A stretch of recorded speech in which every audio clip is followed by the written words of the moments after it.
Assalamualaikum warahmatullahi wabarakatuh. Bismillahirrahmanirrahim. Tabarakalladzi nazzala al-furqana ala 'abdihi liyakuna lil 'alamin nadhira. Allahumma shalli wa sallim ala nabiyyina wa rasulina Muhammad wa ala alihi wa sahbihi asma'in amma ba'du.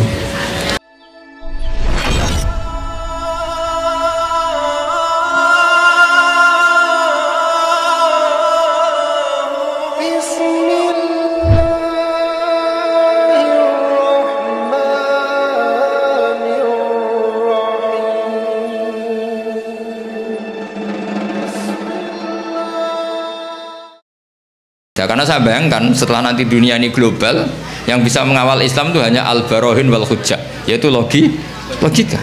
Karena negara pasti punya sistem, misalnya di luar Indonesia atau di luar Timur Tengah, pasti sistemnya kalau nggak ateisme ya kapitalisme.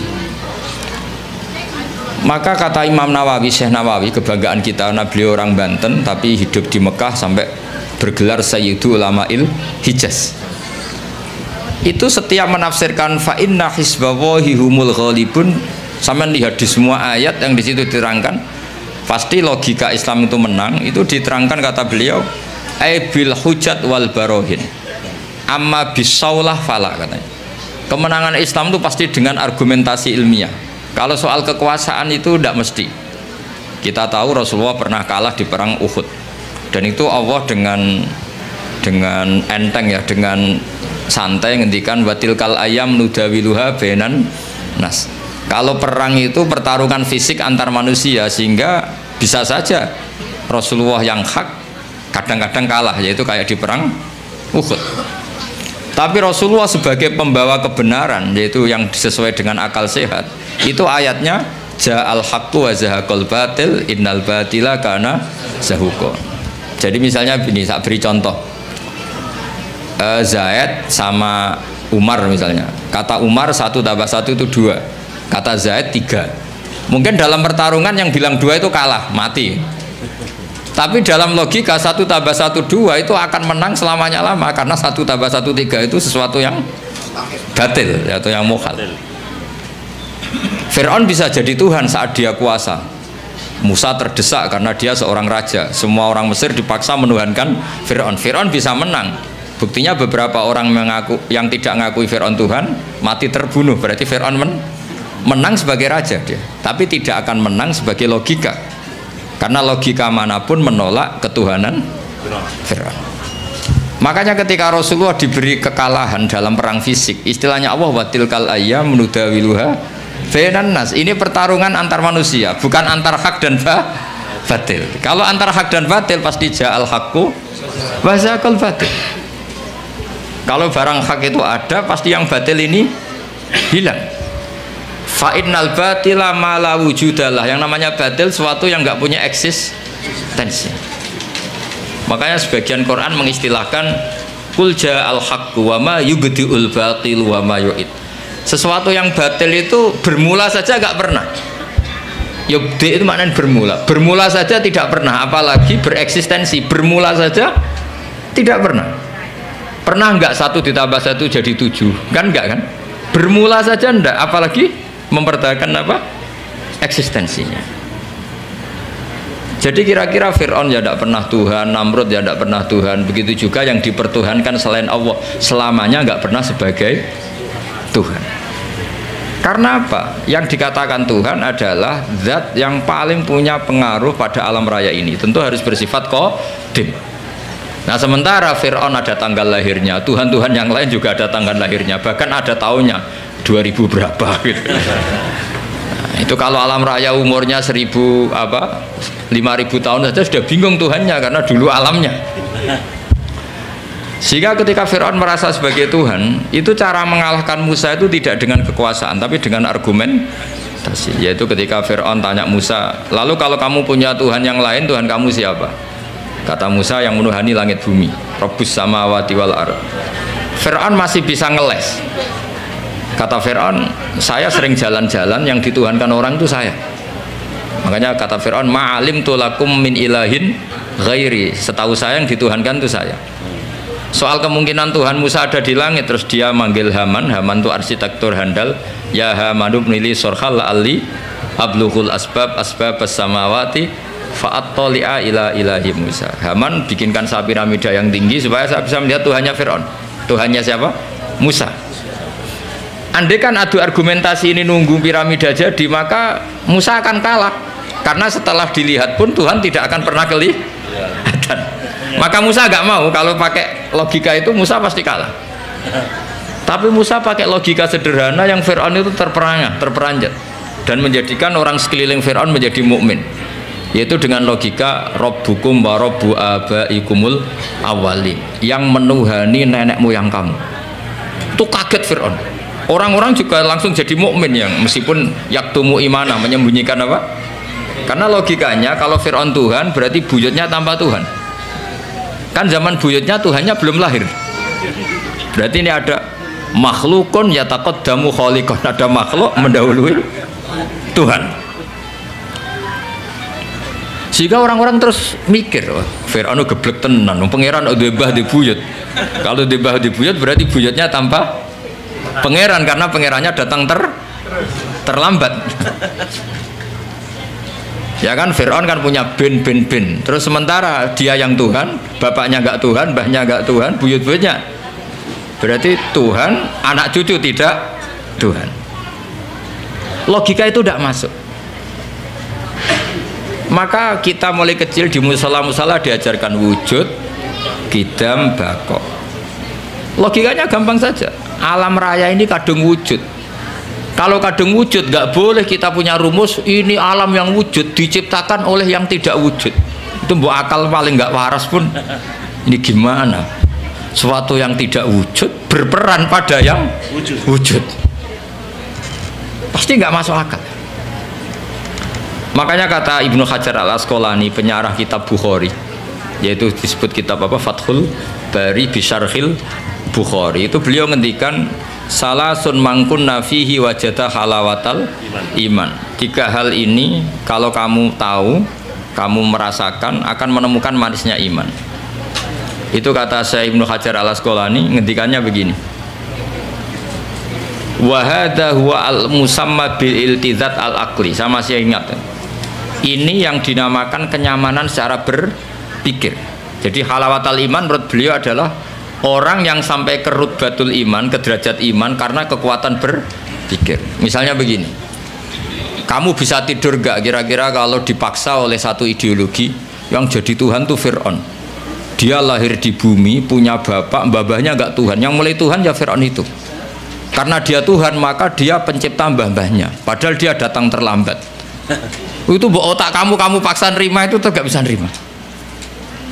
Karena aneh, Tuhan kok datang terlambat. Fir'aun itu Tuhan, tapi lahirnya sama wujudnya dulu bumi yang dituhani. Mesti kamu kan balik loh, podo-podo pangeran atau bumi ini tidak Fir'aun kan gitu.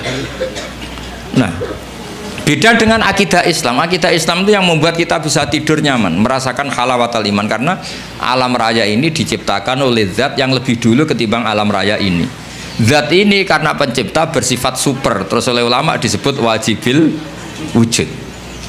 Karena pencipta datangnya harus lebih awal timbang yang diciptakan, sehingga zat ini berstatus qadim atau al-awwal.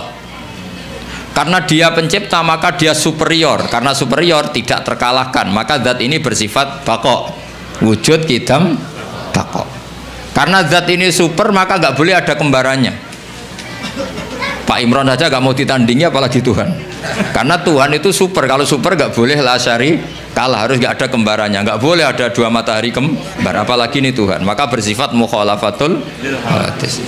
Karena wujudnya Tuhan sebelum ada yang lain, maka dia harus nggak butuh orang lain, dan nggak butuh orang lain disebut qiyamuhu binafsihi. Dia harus bisa menjaga eksistensinya sendiri. Nah, sifat-sifat Tuhan seperti itu kita terima itu nyaman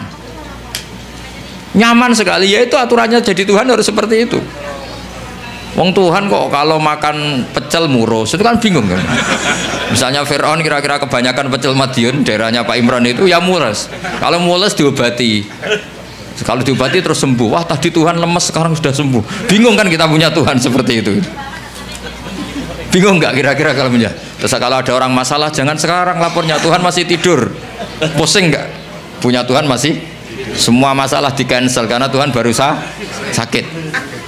Kalau HP-nya hilang juga nggak tahu nyari di mana, itu kan bingung semua. Bandingkan Tuhan menurut versi Islam. Allahu la ilaha illa huwal hayyul qayyum. Tuhan itu siapa? La ta'khudhuhu sinatu lana. Nggak mungkin tidur, nggak mungkin kantuk. Nah, sifat-sifat seperti itu namanya al-hujjat wal barohin. Kita punya logika yang kelima tentang menemukan Tuhan. Nah, yang seperti ini tuh pasti ja'al haq. Jika saya pernah ditanya, saya ini karena ngajar di Jogja, di daerah akademisi. Pak, suatu saat kalau ada perbandingan agama, boleh enggak? Saya bilang boleh. Yang penting enggak perbandingan pemeluk agama. Karena kalau Islam dibandingkan non-Islam pasti yang menang Islam. Liyudhirahu ala dini kulli. Makanya dulu masyhur itu ada perdebatan Ahmad Didat sama seorang non-Muslim antara Tuhan Allah dan Tuhan yang lainnya. Itu banyak mahasiswi dari Swiss, dari Swedia bilang sepertinya Tuhan Anda lebih menarik. Karena disifati Tuhan Islam adalah sebelum ada alam raya ini tidak ada kembarannya, tidak ada macam-macam, pokoknya tidak ada yang salah. Sementara Tuhan yang lainnya lahirnya di bumi, ada tanggalnya, pernah kecil, mungkin pernah kalau jalan jatuh, mungkin pernah macam-macam, sehingga nggak meyakinkan berstatus sebagai apa? Tuhan. Nah, kalau kamu cara beriman seperti ini namanya sudah ja'al haqqu wa zahaqal batil. Maka harus dibedakan Islam dan orang Islam.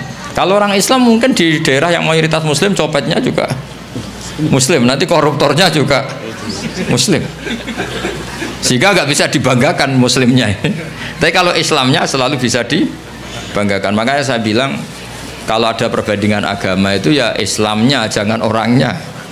Kalau orangnya ya repot, di daerah yang kebetulan malingnya Muslim ya Muslim, koruptornya juga Muslim, pencopetnya nanti juga Muslim. Bahkan ada raja tertentu yang mengatasnamakan raja Islam itu selirnya sampai 30. Mana ada Islam menghalalkan sampai 30. Tapi itu kan orang Islam, bukan aturan Islam. Nah itu kan repot. Nah sekarang yang kita sesali kajian agama atau perbandingan agama itu yang dikaji itu orangnya, sehingga kita sering kalah. Misalnya nyuwun sewu beberapa negara tertentu yang mengatasnamakan negara Islam sering perang, terus itu dianggap cerminan Islam, padahal Islam rahmatal lil alamin. Tapi kalau orang Islam yang tidak rahmat ya banyak yang selalu suka mendolimi orang lain. Maka kita harus hati-hati mana perilaku seseorang dan mana itu Islam. Sehingga perang itu, perang zaman Nabi itu ada perang nudawiluha bainan nas, perang yang dihitung sebagai manusia, ada perang yang dihitung bainal haqqi wa bainal batil. Kalau perang itu antara pertarungan benar dan salah, pasti yang menang itu benar. Karena tadi qul ja'al haqqu wa ma yubdi'ul batilu wa ma yu'id. Sesuatu hak itu pasti datang, maknanya pasti punya eksistensi. Seperti putih. Putih ini ya memang putih, punya eksistensi putih. Yang mengatakan ini hitam meskipun dalam pertarung menang tetap dia kalah. Bisa saja mengatakan baju saya putih itu kalau duel fisik menang yang mengatakan hitam. Duel fisik ya. Tapi dia tidak akan menang selamanya karena dia dianggap gendeng. Masa putih dibilang hitam? Paham ya ini logika ini. Di sini ada istilah ja'al haqqu wa zahaqal batil. Sehingga Quran itu unik cara ngajari kita berfilsafat. Kalau ada kalimat itu salah, itu disebut kata Quran kaburat kalimatan takhruju min afwahihim. Ada satu kalimat atau perkataan yang menjadi kalimat itu karena diucapkan oleh lisan. Allah menyebut kaburat kalimatan takhruju min, seperti sampean bilang bajunya Gus Ba itu hitam. Itu ya satu kalimat, tapi menjadi kalimat karena diucapkan. Tapi iyakuluna illa kadiba, kalimat itu bohong, wong putih kok dibilang hitam. Ada kalimat yang memang menunjuk musamanya. Kalau dalam ilmu mantek, kalimat yang menjadi kalimat karena menunjuk hakikat, itu yang kalimatu hakin. Seperti orang yang bilang baju Gus Ba itu putih, dia menjadi kalimat karena mengatakan sesuatu yang sesuai kenyataan. Sehingga kalimat tauhid disebut kalimatu haqqin 'alaiha nahya wa 'alaiha Namut itu satu kalimat yang memang hak, memang nyata, memang yang Tuhan itu Allah. Sehingga mengatakan Tuhan itu Allah adalah kalimatu hakin. Tapi yang mengatakan misalnya Fir'aun itu Tuhan itu disebut kalimatul batil, menjadi kalimat karena diucapkan, bukan karena menunjuk hakikat. Paham ya ini ya? Itu hebatnya Quran melatih kita. Jadi ada kalimat penunjuk kebenaran, ada kalimat menjadi kalimat karena diucapkan. Makanya disebut kaburat kalimatan takhruju min afwah. Sehingga kalimat itu punya problem. Problemnya apa? Yaitu sekali salah awalnya, ini diskusi ringan tapi masalah tauhid. Itu kalau salah awalnya akan salah terus. Sehingga Nabi Adam pertama diajari Allah itu tentang penamaan sesuatu, wa 'allama Adamal asma. Karena semua kemusyrikan itu dimulai dari salah nama. Ya, dimulai dari misalnya gini, zaman kafir Quraisy atau kafir Arab jahiliyah dulu, zaman itu bilang ini Lata, ini Manat, Manat dari kata Manan, ini berhala pemberi, ini Al-Uzza, berhala yang agung.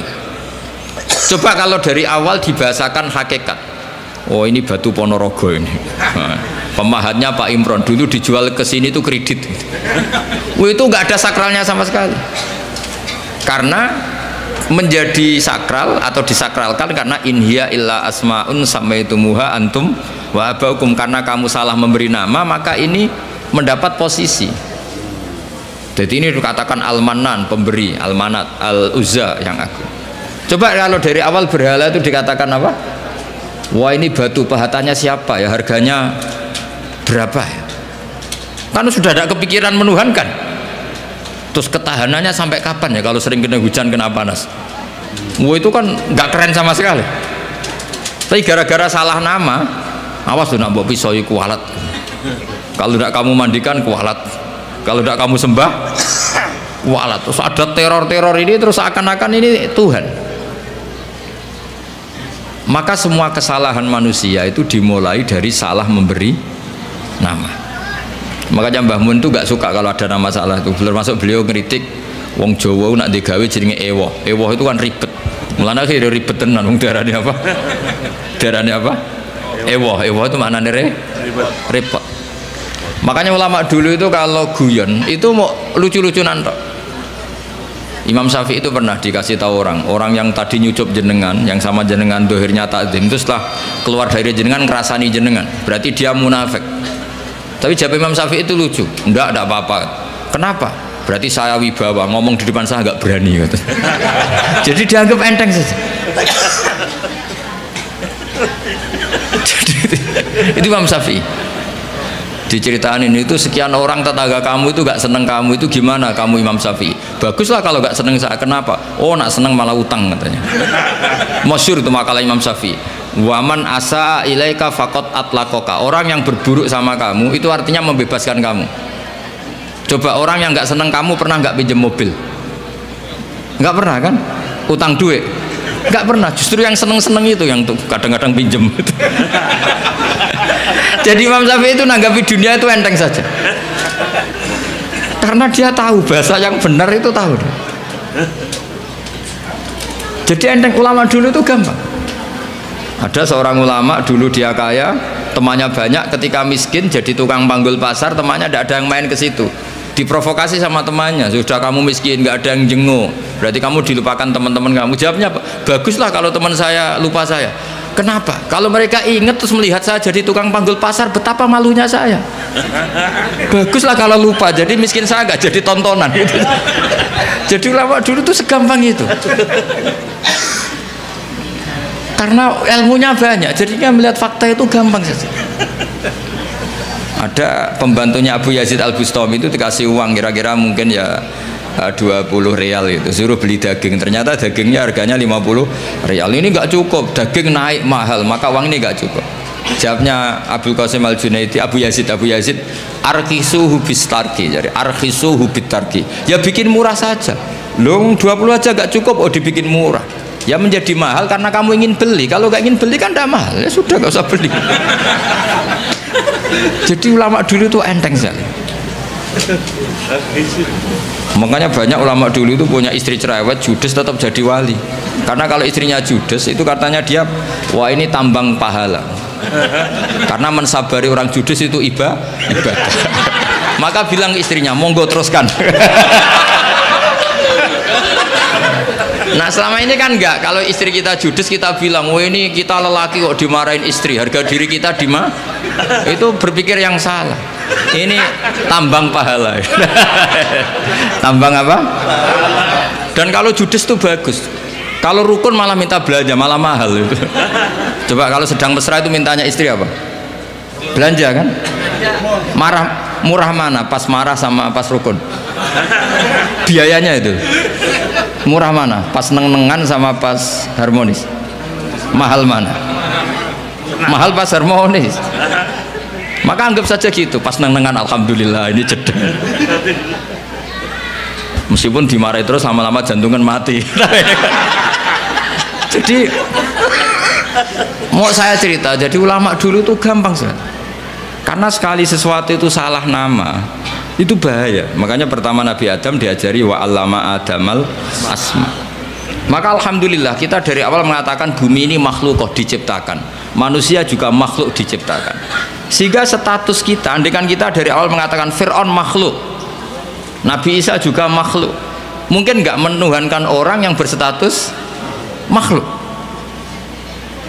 Tapi kita kadang nggak mengatakan manusia itu manusia super, yang seakan-akan hidupnya nggak butuh orang lain. Maka saudara Rasulullah ketika begitu bangganya dikatakan gelar saya terbaik kata Nabi adalah Abdullah, hamba Allah. Karena Nabi gak ingin nasibnya seperti Nabi Isa. Justru dengan gelar Abdullah itu Nabi gak akan dituhankan, karena berstatus Abdul ya, berstatus Abdul. Jadi Islam ini juga harus dikawal oleh jangan sampai kita keliru memberi penamaan. Saya di Jogja sering memberi saran ke bapak-bapak ibu, kalau kamu bilang anak, wah ini anak nanti membiayai setelah kuliah biaya lagi, nikah biaya lagi, maka kamu lihat anak ini problem. Tapi kalau kamu melihat anak ini penerus sujud saya, penerus kebaikan saya, kalau saya sudah mati tabungan saya adalah di anak. Saya sujud, anak saya sujud, cucu saya sujud, cucu saya penyembah Allah, pecinta Rasulullah. Maka melihat anak ini sebagai penerus kebaikan, maka menganggap anak itu penting. Sehingga Allah kalau mengistilahkan anak itu apa? Walladzina amanu wattaba'athum dzurriyyatuhum biimanin. Kita melihat anak itu, ini generasi penerus iman saya, ini generasi penerus sujud saya, maka kita melihat anak ini senang. Tapi kalau dari awal melihat sebagai apa? Beban, maka terus anak ini problem. Sampai kalau asik kumpul istri terus jadi hamil. Loh kok hamil padahal saya ada ingin. Anak-anaknya sendiri, loh hamil padahal saya ada ingin. Apalagi kalau terpaut setahun. Loh anakmu kok kacek sidik, kesundulan aku yurah niat. Jadi ini baru ada nih. Sedang ada nama. Ada. Belum. Jadi saya mohon sekali, jadi agama ini hanya bisa dikawal dengan al-hujjat atau logika. Makanya dikatakan Allah wa tilka hujjatuna atainaha Ibrahim ala qaum. Tapi sekarang banyak orang itu nggak berlatih argumentasi, sehingga di tradisi Aswaja NU orang harus hafal akidatul awam, harus hafal sifat wajib 20, sifat muhal 20. Terus sifat wajibnya Nabi 4, sifat mukhalnya Nabi 4, sifat jaiznya 1. Tanpa itu semua kita tidak bisa ngawal apa? Islam. Karena pertarungan duniawi itu menyudutkan Islam. Misalnya Anda bilang, katanya orang Islam itu hidupnya fid dunya hasanah, orang Ethiopia kok miskin-miskin, kamu tidak bisa jawab. Tapi kalau kamu membela Islam dengan logika, misalnya mereka menuhankan makhluk yang lahir di bumi, kamu menuhankan zat yang adanya sebelum langit dan bumi. Kira-kira kalau adu argumentasi menang mana? Keabsahan sebagai Tuhan. Tentu lebih logis yang ada sebelum langit dan bumi, yang layak berstatus sebagai Tuhan. Nah itu yang harus mengawal Islam itu, liqaumi ya'qilun, liqaumi yatafakkar. Sehingga dulu Nabi itu kalau menerangkan tauhid itu gampang sekali. Saya berkali-kali cerita kalau ngaji dulu orang kafir jahiliyah itu Tuhannya banyak karena problemnya banyak, sehingga ketika Nabi mengajarkan satu konsep Tuhan satu atau tauhid itu mereka bilang gini, aja'alal alihata ilaha wahida inna hadza la syai'un ujab. Masa urusan banyak kok Tuhannya satu, ini aneh.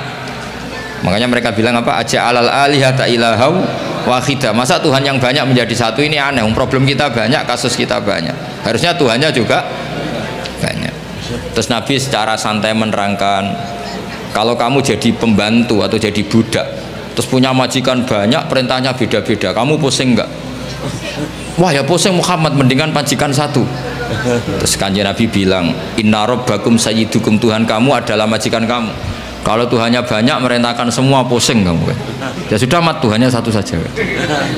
Itu yang dimaksud daraballahu mathalar rajulan fihi syuraka'u mutasyakisuna wa rajulan salamal lirrajul hal yastawiyani masalah. Alhamdulillah, Allah membuat satu perumpamaan, ada orang punya majikan banyak yang perintahnya beda-beda dengan orang yang hanya mengabdi satu majikan. Kira-kira kamu milih mana? Milih yang satu majikan. Terus ketika mereka menuhankan berhala itu Nabi bikin contoh itu sederhana sekali. Daraballahu masalan abdam mamlukan. Allah memberi satu perumpamaan begini. Nabi itu pidato begini.